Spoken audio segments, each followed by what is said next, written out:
All right, so today we are going to repeat quickly LCR circuit because आगे वापस से ये लगने वाला है and just to re-inform you that I will be uploading notes in a day or two, quite possible आज ही कर दूंगा. तो let's see what was LCR circuit. हम लोगों ने LCR सर्किट में इंडक्टेंस, कैपेसिटर और रजिस्टर तीनों एक साथ सीरीज में एक ही सर्किट में लगा दिए थे, right, and it was connected via a key, let us say. तो ये है EMF E, this is inductance, this is capacitor, this is resistance. What we know is potential drop across inductor is EL, across capacitor is EC, across register is ER, right. Then what you should know here is the current through all these components will be same because these three components are in series और series में current होता है same. Our task is to find out a quantity called as impedance.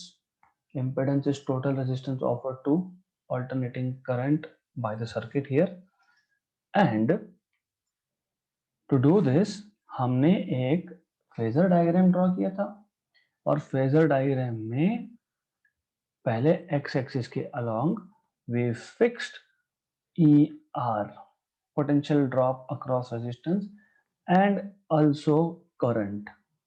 क्यों? क्योंकि हमको पता है whenever you have AC applied to a resistor, pure resistor, there is no lead, no lag in between current and EMF. तो उन दोनों का direction होता है सेम, इसलिए हमने पहले दोनों को मतलब करंट को एक्स एक्सिस पे फिक्स किया, तो बाय डिफॉल्ट ईआर भी एक्स एक्सिस के अलोंग आएगा क्योंकि कोई भी लीड लैग नहीं है इसलिए. Then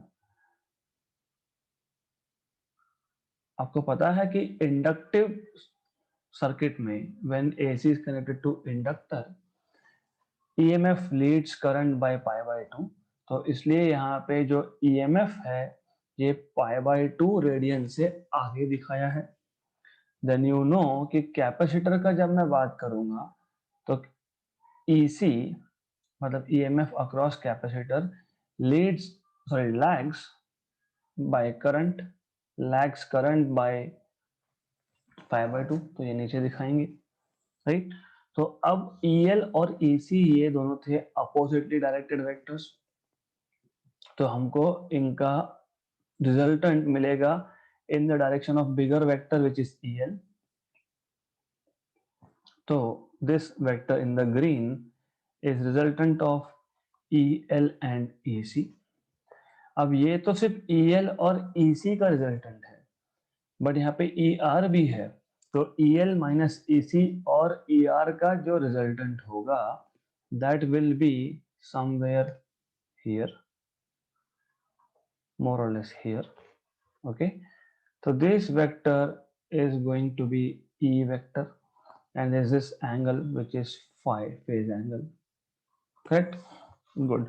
Then what we know is क्योंकि E ये EL माइनस EC और ER का रिजल्टेंट था, and EL minus EC and ER they are perpendicular to each other, so EL minus EC is perpendicular to ER, therefore resultant E will be equal to under root of EL minus EC square plus ER square.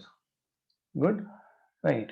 और आपको पता है what we know is हमको पता है EL is IXL, ER is IR and EC is IXC. Also we know E को मैं IZ लिख सकता हूँ where Z is impedance, total resistance offered to AC by LCR circuit is impedance.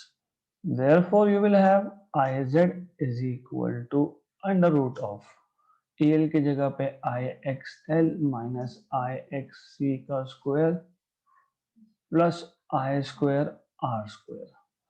तो I common निकाल के cancel out हो जाएगा। z equal to under root of X L minus X C square plus R square. ये आ गया आपका impedance का equation. Good. Then there is something that which I did not tell you yesterday, जो हमको आज करना है, something called as impedance triangle. So there is something called as impedance triangle. एक छोटा सा टॉपिक मैं यहाँ पे ऐड कर रहा हूँ, impedance triangle. Not not anything difficult, easy है। You see here, this is the direction of ER and ER is IR.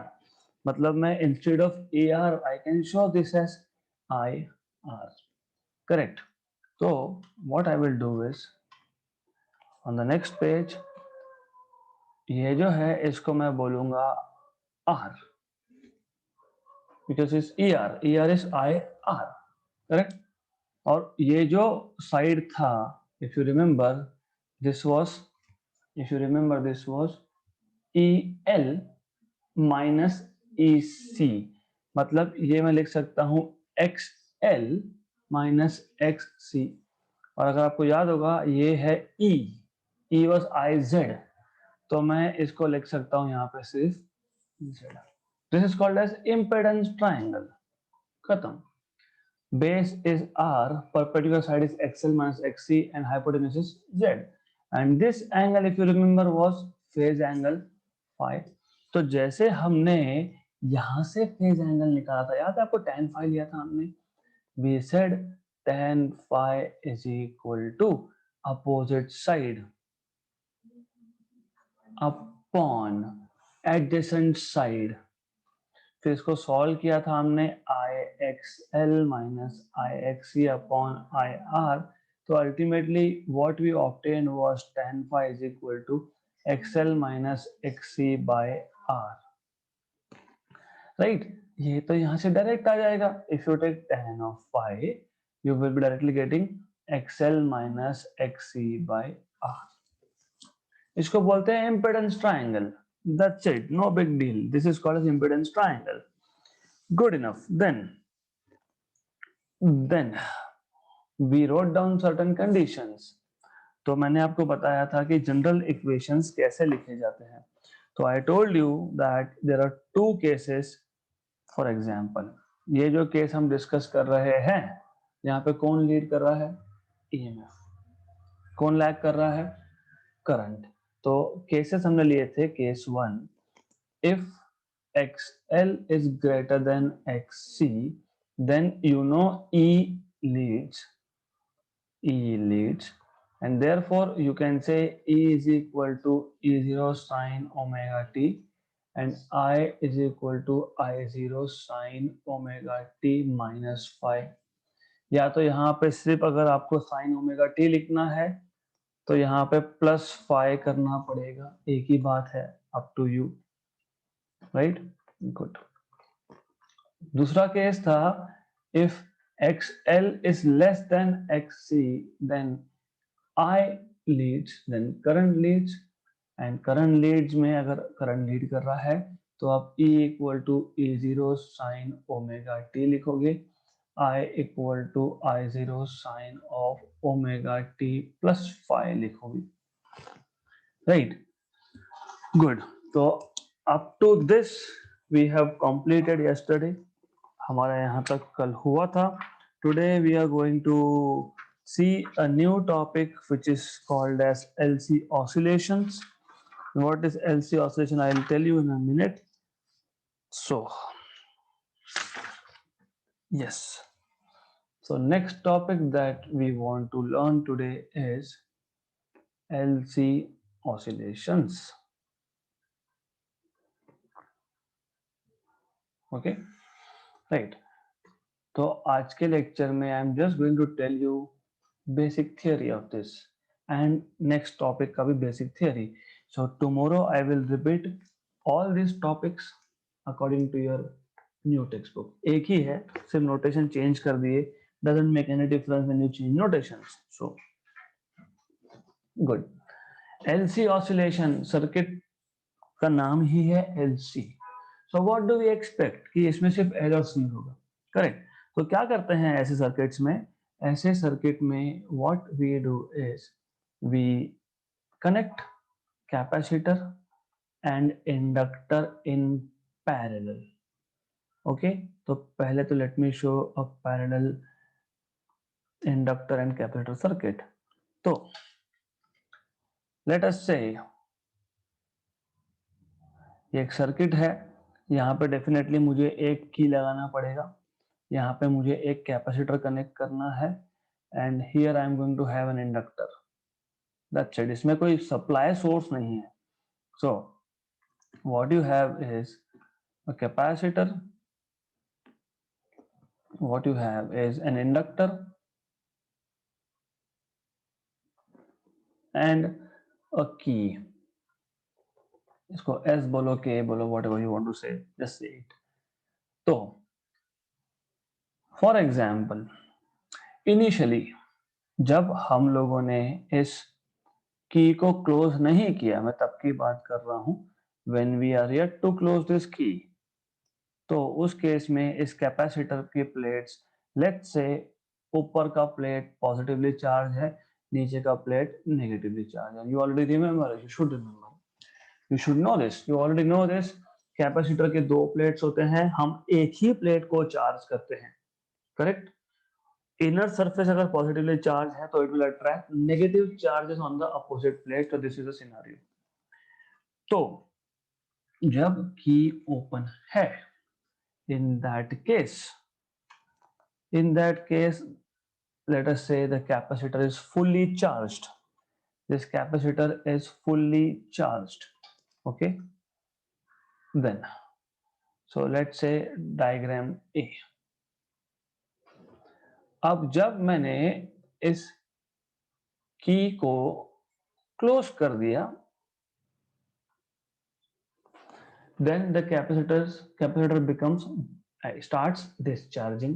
क्योंकि कैपेसिटर चार्ज का क्या मतलब है, कैपेसिटर चार्ज का मतलब है उसमें इलेक्ट्रिकल एनर्जी स्टोर्ड है, इलेक्ट्रोस्टैटिक एनर्जी स्टोर्ड है. जब आप आपके मोबाइल फोन को चार्ज करते हो मतलब यही कर रहे हो, आपके मोबाइल फोन में बैटरी है which is a capacitor, you are putting charge, मतलब you are storing electrical energy. How we are storing electrical energy, because you know and I hope you remember, आपको पता होगा कि जब एक भी चार्ज नहीं है तो पहले चार्ज को लाने के लिए नो वर्क इज डन. तो मेरे पास अगर बैटरी है, बैटरी मतलब दो प्लेट्स हैं, मैं पहला चार्ज ला रहा हूं तो नो वर्क इज डन. मैं दूसरा चार्ज लाऊंगा तो work is done against the field of first. तो वो वर्क डन कहां गया, it is stored in the form of potential energy which is called as electrostatic energy. फिर तीसरा चार्ज लाओगे तो और वर्क डन होगा, सो ऑन सो फोर्थ. तो you should know when capacitor is charged, then it has electrical या फिर electrostatic energy stored in it. Whenever there is electrostatic energy in any instrument, it is capable of driving currents. Clear यहां तक? क्योंकि charge capacitor है मतलब उसमें electrical या electrostatic energy stored है, मतलब जैसे ही मैं की को क्लोज करूंगा it is capable of driving current, क्योंकि सर्किट कंप्लीट हो गया तो इट कैन ड्राइव करंट. तो when it is driving current, you know that जब भी इंडक्टर में से करंट फ्लो होगा देन मैग्नेटिक फील्ड जनरेट होगा, और वो मैग्नेटिक फील्ड इंडक्टर के साथ खुद के साथ लिंक्ड होता ही है. You have learn this in self inductance, right, correct. और क्योंकि ये मैग्नेटिक फील्ड खुद के कॉइल के साथ लिंक्ड है, तो जब ये मैग्नेटिक फील्ड चेंज होगा तब तब ईएमएफ भी इंड्यूस होगा. और ईएमएफ इंड्यूस होने का मतलब ये होता है कि करंट इंड्यूस होता है, और वो करंट ओरिजिनल करंट के अपोजिट डायरेक्शन में होता है. You should remember this now. Okay, ये पता होना ही चाहिए आपको. गुड. तो कैपेसिटर चार्ज था, पैरेलल में हमने कैपेसिटर और इंडक्टर को कनेक्ट किया है, एक की है, जैसे ही की को क्लोज किया कैपेसिटर डिस्चार्ज होना शुरू हुआ, मतलब करंट सर्कुलेट कर रहा है। जैसे ही करंट कॉइल में से मतलब इंडक्टर में से पास होगा, it will start generating magnetic field, right. तो एक स्टेज ऐसा आएगा, capacitor will be completely discharged और कैपेसिटर का एनर्जी कहां गया, तो कंप्लीटली मैग्नेटिक फील्ड जनरेट कर दिया उसने। मतलब electrical energy is converted to magnetic energy, right. अब क्या होगा इज इंटरेस्टिंग, क्योंकि यहां पे मैंने बताया आपको कि बैक ईएमएफ जनरेट होता है। तो बैक ईएमएफ जनरेट होने का मतलब ये होता है दैट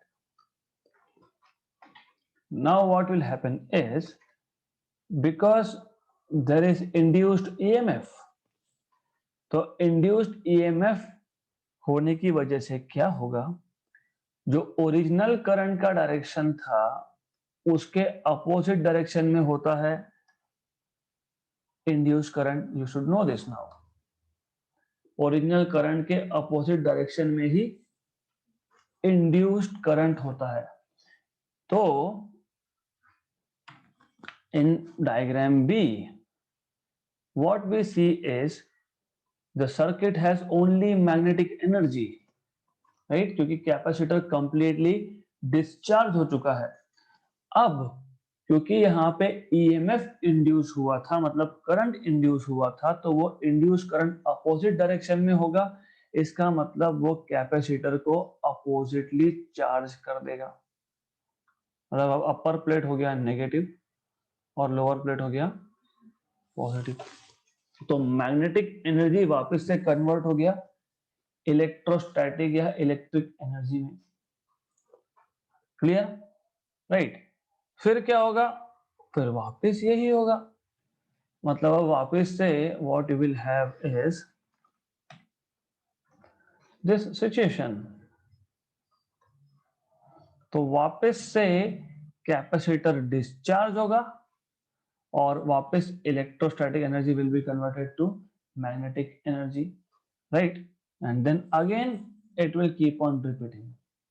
तो क्या हुआ, इसको बोलते हैं LC oscillation. So electrostatic energy converted to magnetic, magnetic converted back to electrostatic, electrostatic to magnetic, तो ऐसा चलता रहेगा, hence it is called as oscillations, right. तो बेसिकली सिर्फ हो क्या रहा है, इनिशियल केस में जो पोलैरिटी था कैपेसिटर का वो बाद में अपोजिट हुआ, फिर वापस अगली साइकिल में वापस से इनिशियल पोलैरिटी आ गया, फिर वापस से उसका पोलैरिटी अपोजिट हुआ, सो on so fourth, right? So such oscillations are called as LC oscillations, and for that you need a parallel combination of inductor of self-inductance L and a capacitor of capacity C connected in parallel with each other through a key S. That's it. There is no source of supply. यहाँ पे कहीं पे भी मैंने alternating EMF का source लगाया नहीं है, right? अब ये था आपका simplest approach। जो आपका टेक्स्ट बुक है उसका अप्रोच भी यही है, सिर्फ उन्होंने इक्वेशन लिख दी है। क्यों, आपको पता है what is the energy stored in inductor, पता है, Li²/2, तो वो in the form of equation लिखा है। That as I told you I will take all these 3 topics tomorrow with revision with the new approach, इसलिए I am not going to do it now, क्योंकि आज पहले मैं notes upload करूंगा and you suppose to read notes then. तो I will quickly repeat this topic.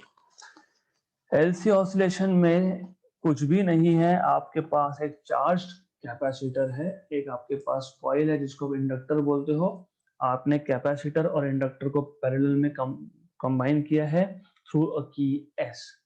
जैसे ही की को क्लोज किया कैपेसिटर डिस्चार्ज होना चालू हुआ, राइट, गुड। जैसे ही वो डिस्चार्ज होगा मतलब करंट फ्लो होगा, करंट फ्लो होगा मतलब इंडक्टर से करंट पास होगा, इंडक्टर से करंट पास होने का मतलब ये है कि मैग्नेटिक फील्ड जनरेट होने लगेगा, और इंडक्टर का मैग्नेटिक फील्ड खुद के साथ लिंक्ड होता ही है, सेल्फ लिंक्ड होता है, वो basically self associated magnetic field होता है, राइट, गुड।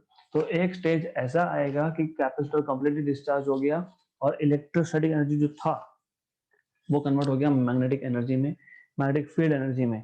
लेकिन हमको पता है कि जब भी इंडक्टर से करंट पास होता है मैग्नेटिक फील्ड चेंज होता है, मैग्नेटिक फ्लक्स चेंज होता है, ईएमएफ इंड्यूस होता है। ईएमएफ इंड्यूस होने का मतलब करंट इंड्यूस होता है और वो करंट ओरिजिनल करंट के अपोजिट डायरेक्शन में होता है।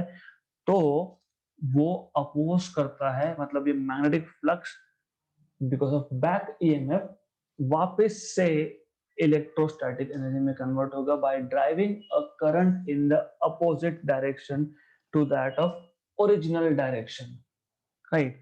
तो वापस कैपेसिटर फुल्ली चार्ज हो गया, good, but with opposite polarity, good, okay. Then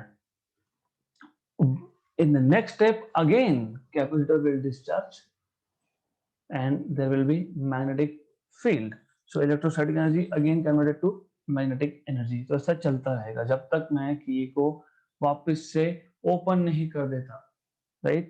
So this circuit is called as, I mean this kind of oscillations are called as LC oscillations, good।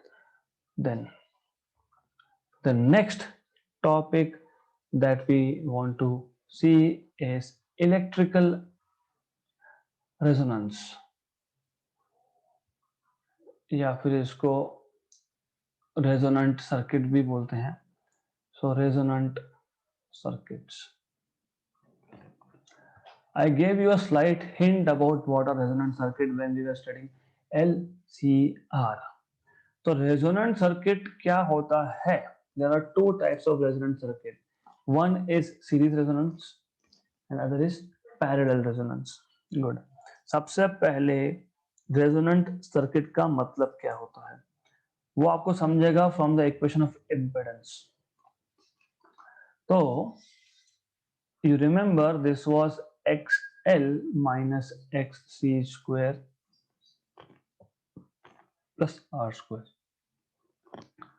Then you remember XL was omega L and XC was 1 upon omega C plus R square।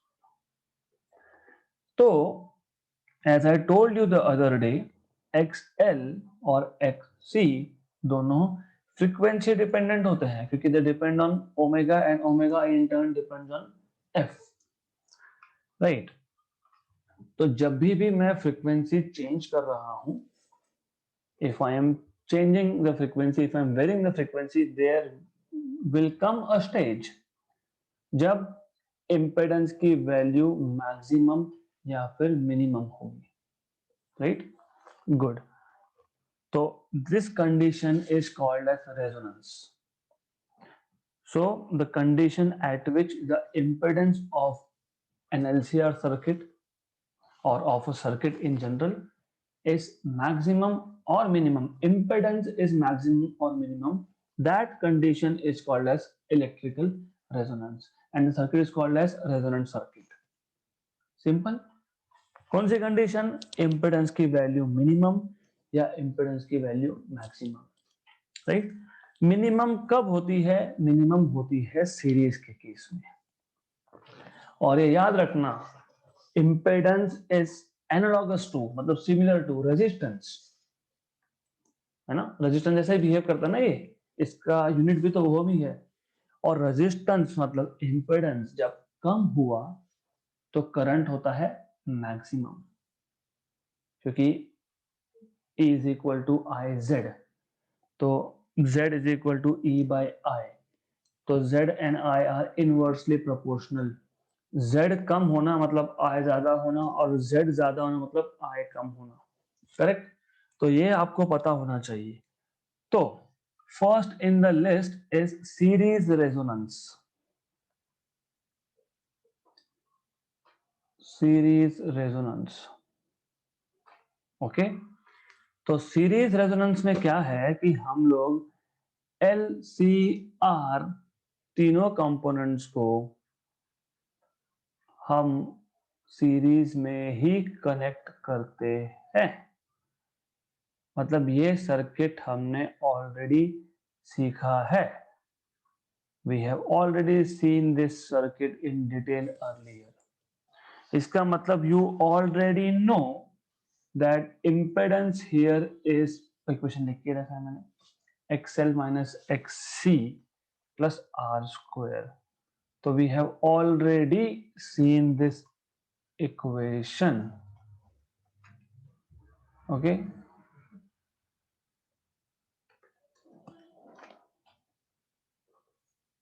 Right. So I don't need this thing here.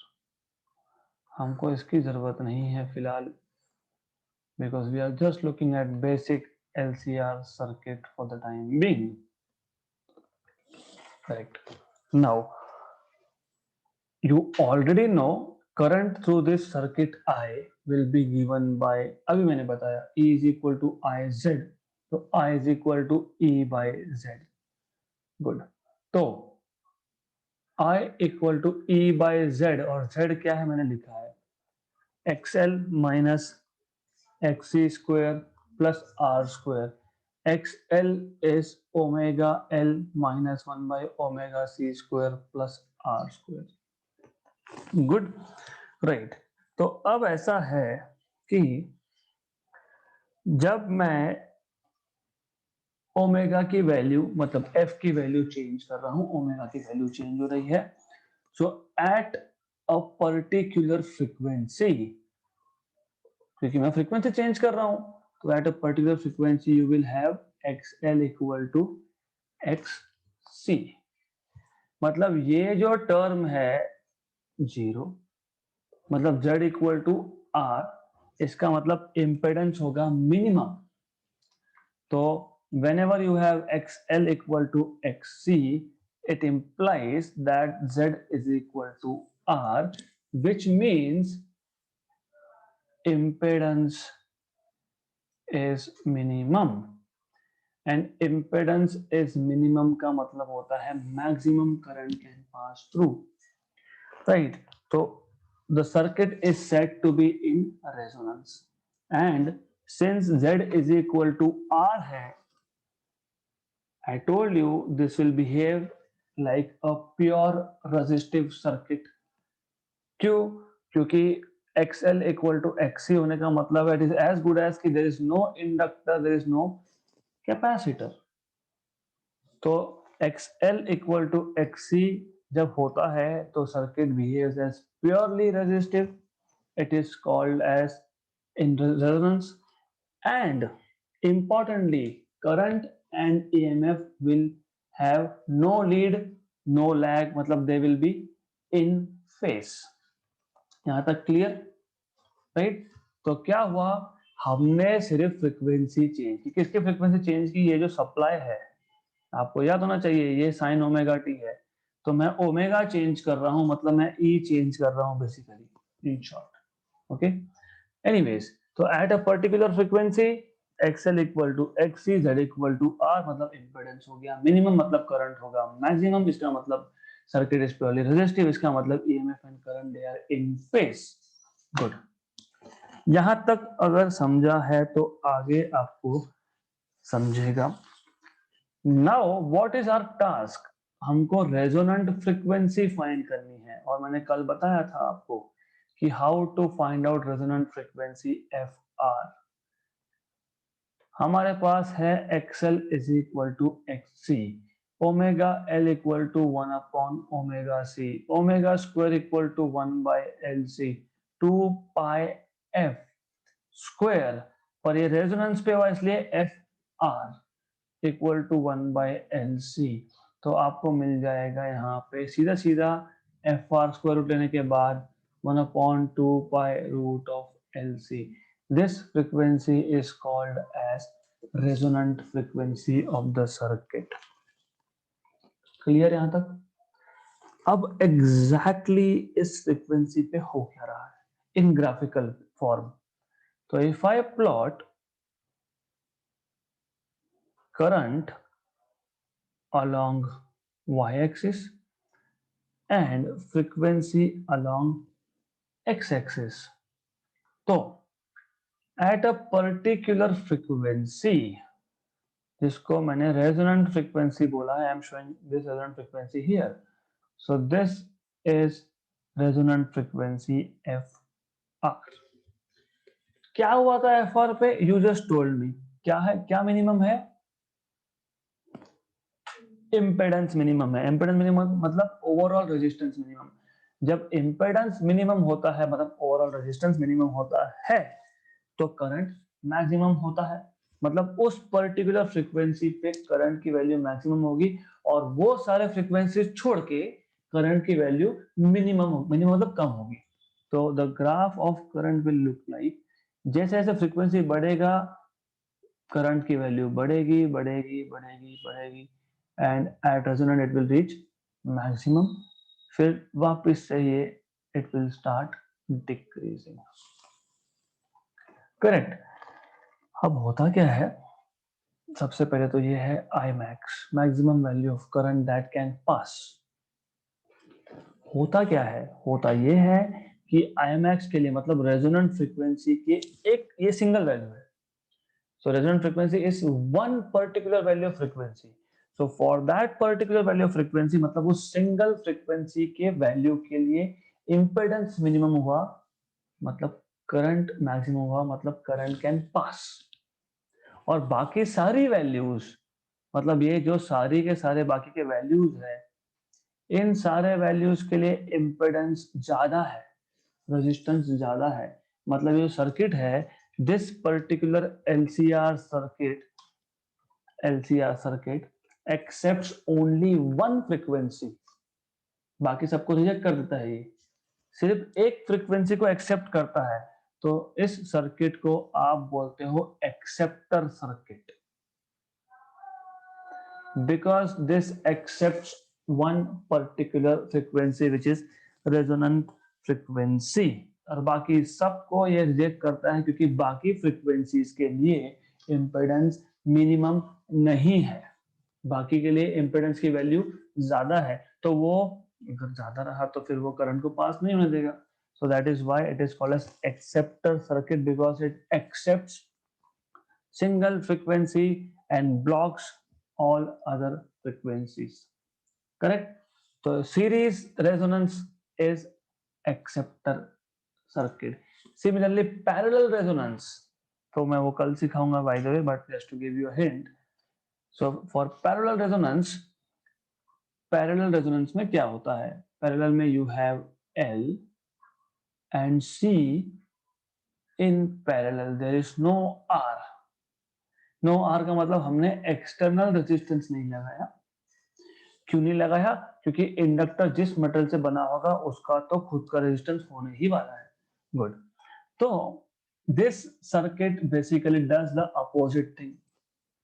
ये क्या करता है, for this सारी frequencies के लिए सारी frequencies के लिए इंपेडेंस की वैल्यू मिनिमम है, एक फ्रीक्वेंसी के लिए इंपेडेंस की वैल्यू मैक्सिमम है।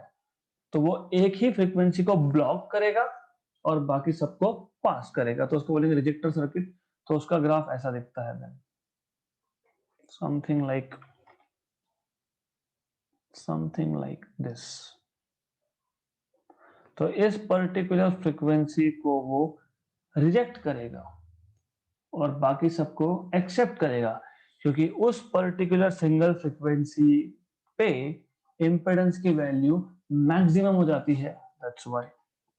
और equation for resonant frequency remains the same, there is no change in the equation of resonant frequency।